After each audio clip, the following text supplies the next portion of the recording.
myself Dr. Sandeep Joshi. Now we see the another few examples of this system of linear equations. In our previous lecture we see the example number first. So in this lecture we start with the example number 2. So examine for the consistency for the following system of equations: x plus z equal to 2, minus 2x plus y plus 3z equal to 3, minus 3x plus 2y plus 7z equal to 4. So first we write in the form of ax equal to b. So a means your coefficient of that variables. So coefficient of x is 1, y, there is no y variable, so coefficient of y will be 0 and coefficient of z will be 1. So your first row of that matrix A will be 1 0 1. Okay, so this is your first row. After then minus 2 1 3, and after then minus 3 2 7. Okay, and this is about the number of unknowns, that is x y z, and this is about the number of right hand side variables. Okay, that is 2 3 and 4. Okay, that is your that is your system of equations in the form of ax equal to b. Now the augmented matrix can be written as a colon b, that is first matrix A and matrix B एकत्र करायचे, that is 1 0 1 2, minus 2 1 3 3, minus 3 2 7 आणि हा इकडचा 4. आता हे दोघं तुम्हाला काय करायचे, 0 minus 2 आणि minus 3. So do the operations that r2 plus 2 r1 and r3 plus 3 r1. So very simple operations, तेच ऑपरेशन करायचे आहेत. So which is equivalent to ही मॅट्रिक्स येणार तुमची. ओके, नंतर ऑलरेडी 1 झालेला आहे दुसरा एलिमेंट, तर याला आपण 0 करूया. So r3 minus 2 r2. So this will be your remaining matrix. आता परत इथे तुम्ही जर बघितलं तर मॅट्रिक्स ए ही तुमची फक्त 2 नॉन झिरो रोज आहेत त्याच्यामध्ये, कारण तिसरा रो काय आहे, 0 आहे. म्हणजे जेवढे नॉन झिरो नंबर ऑफ रोज तेवढी त्याची रँक, म्हणजे याची रँक येणार 2.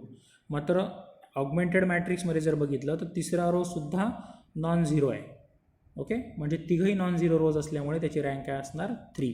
So here rank of A B is 3 and rank of A is 2.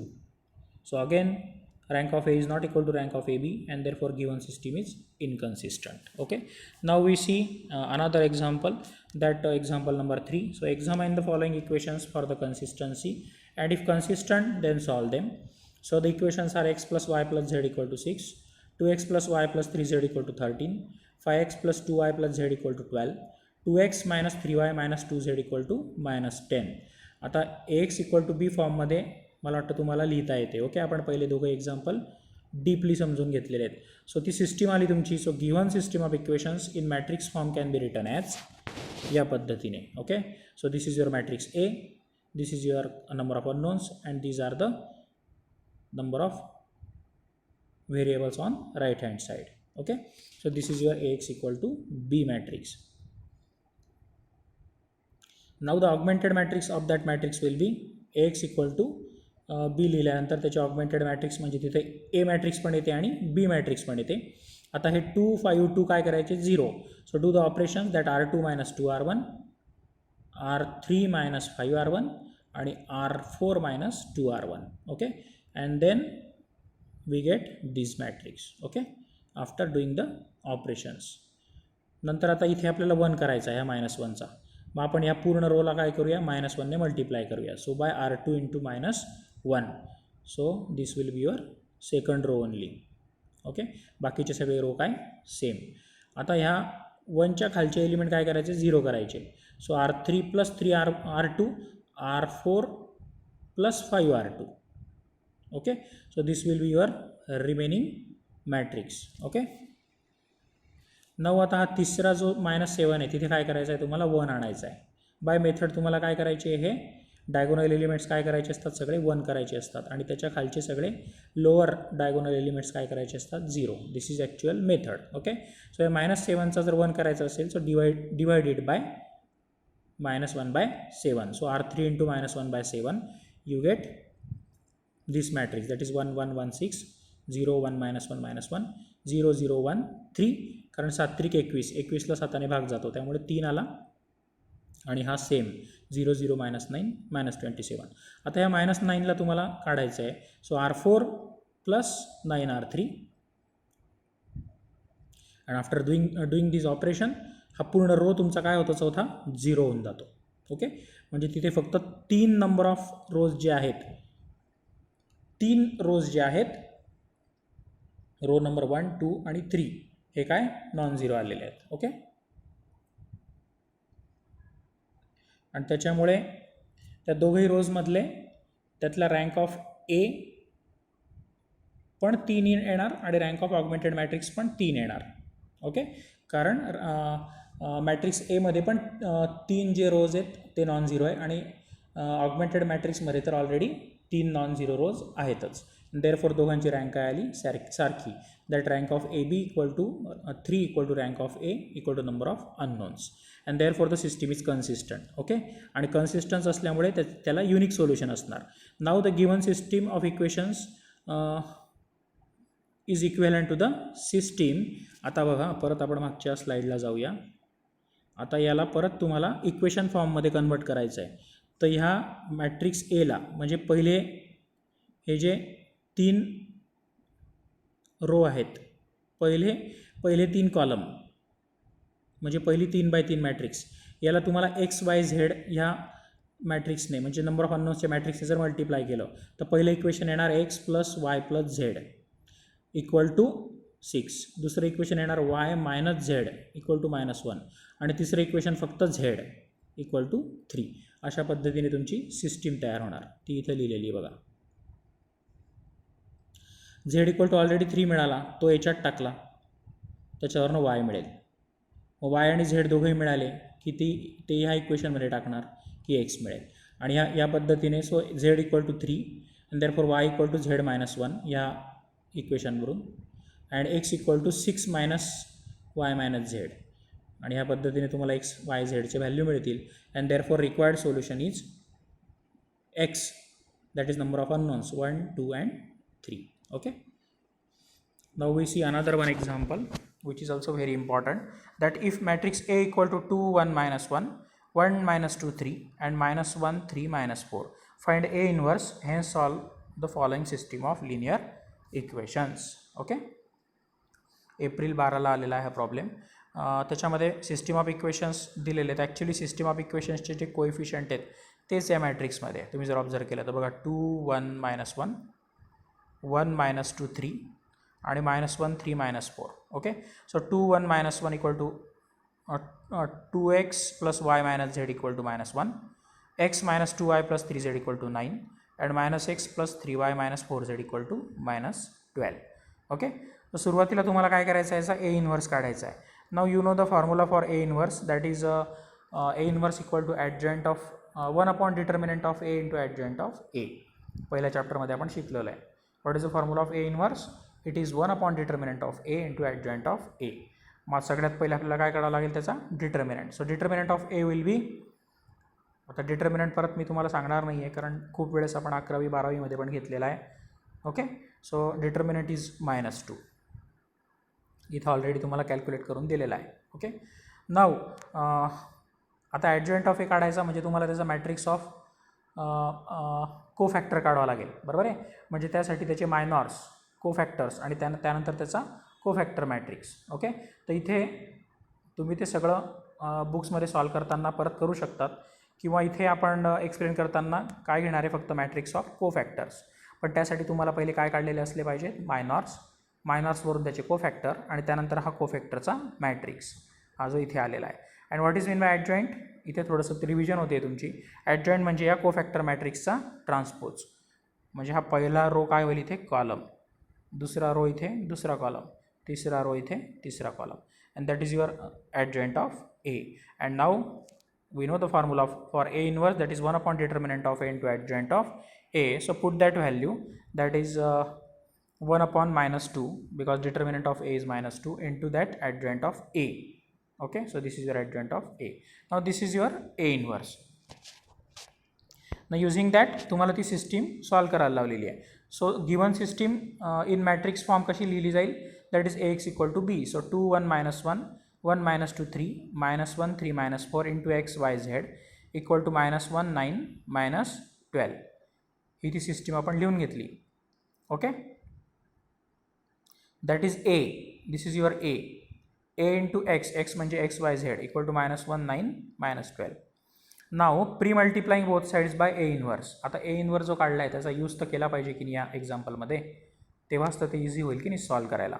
So both साईडला आपण ए इनवर्सने मल्टिप्लाय केलं तर डावीकडे A inverse into A cancel होऊन जाईल, कारण ए इंटू ए इनवर्स म्हणजे आयडेंटिटी. ओके, आयडेंटिटी आपण लिहित नाही, म्हणजे डावीकडे येणार फक्त XYZ equal to A inverse into -1 9 -12. Okay, आणि ए इनवर्स ऑलरेडी काढलेला आहे आपण, that is -1/2 into -1 1 1 1 -9 -7 1 -7 -5 into this -1 9 -12. आता इथे साधं मॅट्रिक्स मल्टिप्लिकेशन करायचं आहे. फर्स्ट रो फर्स्ट कॉलम पहिला element, first row second column दुसरा, first row first column. Okay, second row first column and third row first column या पद्धतीने. Okay, so this is again very simple matrix multiplication again and divide that elements by -2 you get this element, that is 1 -1 2. So doing very simple calculation in your notebook you get directly the values of x, y and z here. Okay, म्हणजे साधं calculation तुम्ही वहीमध्ये केल्यानंतर तुम्हाला x, y, z च्या value मिळणार आहेत. Okay, now we see here again one more example that test the following equations for consistency and if it consistent then solve them. तर ही सिस्टीम तुम्हाला दिलेली आहे, that 2x - y - 5z + 4w = 1, x + 3y + z - 5w = 18, 3x - 2y - 8z + 7w = -1. सुरुवातीला याला आपण ax = b या matrix फॉर्ममध्ये convert करून घेऊया. So this is your ax = b. Given system of equations can be represented in the matrix equation form as ax = b. आता हे explain करत नाही मी, कारण तुम्हाला आता लिहिता येतं. Okay, so that is your X equal to B. Now त्याची ऑगमेंटेड मॅट्रिक्स बघूया आपण. So augmented matrix will B A:B, म्हणजे ही मॅट्रिक्स मध्ये कोलन ही दुसरी मॅट्रिक्स. ओके, आता हिला आपण सॉल्व करूया. सॉल्व म्हणजे इथे पहिला एलिमेंट 1 आणायचा आहे.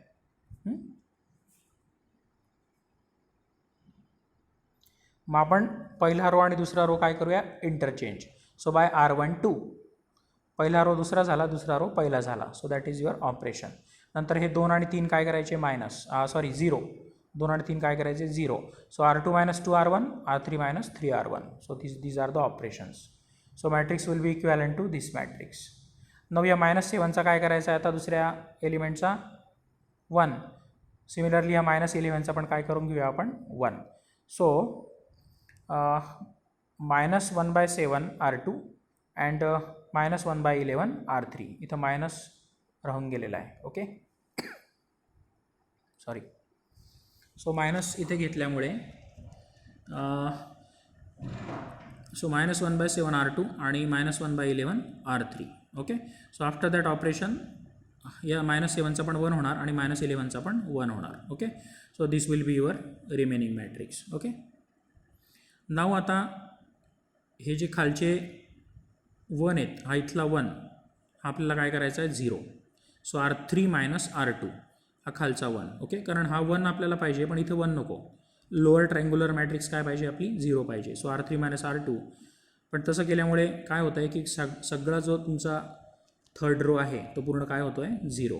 सो इट विल बी 0. आणि त्याच्यामुळे आता ऑगमेंटेड मॅट्रिक्समध्ये आणि तुमच्या मॅट्रिक्स एमध्ये पूर्ण खालचा रो तिसरा काय झाला आहे, 0 झाला आहे. म्हणजे दोघांची रँक काय आली आहे, 2 आली आहे. Okay, so here rank of A = 2 = rank of AB. पण असं जरी असलं तरी नंबर ऑफ अननोन्स किती आहे, 4. X, Y, Z, W. So it will be less than 4. That is R is less than N. मग आपली कंडिशन काय चार्टमध्ये, जर R is less than N असेल, that is number of variables, then the given system of equation is consistent but has infinite number of solutions. Okay, R less than N असेल, rank जर less than number of unknown असेल तर त्या सिस्टीमला काय असतात, infinite number of solutions असतात. And therefore from 1 आता याच्यावरून आपण सिस्टीम लिहूया, that x + 3y + z - 5w = 18. नंतर इथं चा कोएफिशियंट 0 आहे त्याच्यामुळे तो लिहायचा नाही आहे. Y plus Z minus 2w equal to 5. Okay, फक्त हे दोनच मिळणार. तिसरा रो तर 0 आहे. So called it as equation number 2 and 3. Now by taking arbitrary values, म्हणजे कुठल्या तरी व्हॅल्यू मानून घ्यायचे आपल्याला झेड आणि डब्ल्यूला, कारण आपल्याकडे दोनच इक्वेशन आहेत त्याच्यामुळे दोन व्हॅल्यू तर काढता येतील, पण उरलेल्या दोन व्हॅल्यूचं काय, कारण टोटल किती व्हॅल्यूज आहेत 4. ओके, सो उरलेल्या दोन व्हेरिएबलसाठी आपण आर्बिटरी व्हॅल्यूज वापरूया. सो झेडसाठी अल्फा आणि डब्ल्यूसाठी beta. Therefore from 3 y equal to 2w, हा उजवीकडे गेल्यावर पॉझिटिव्ह झाला 2w, मायनस झेड, हा इकडं येताना मायनस झाला, plus 5. But W is your beta and Z is your alpha, so it will be 2 beta minus alpha plus 5. And hence from equation number 2 वायची value आपण इथे टाकूया. दॅट एक्स इक्वल टू, पहिले ह्या तिघही व्हॅल्यू काय करू, उजवीकडे टाकू. That x equal to 5w, कारण इकडे येताना तो प्लस होईल, झेड मायनस होईल आणि 3y पण मायनस होईल. So X equal to minus 3y minus Z plus 5w plus 18. That is equal to minus 3 into Y. Y म्हणजे हा 2 बीटा मायनस अल्फा प्लस 5 तो टाकला. ओके, मायनस झेड, झेड म्हणजे काय alpha, so minus alpha plus 5w, W म्हणजे काय beta, so 5 beta plus 18. आणि याला सॉल्व केल्यानंतर म्हणजे मायनस 3ने या ब्रॅकेटमध्ये मल्टिप्लाय करा आणि साधं सिम्पल ॲडिशन सबट्रॅक्शन करा की तुम्हाला ही व्हॅल्यू मिळते एक्सची. That is 2 alpha minus beta plus 3. And this is the solution of given system. Okay, so thus the solution of given system is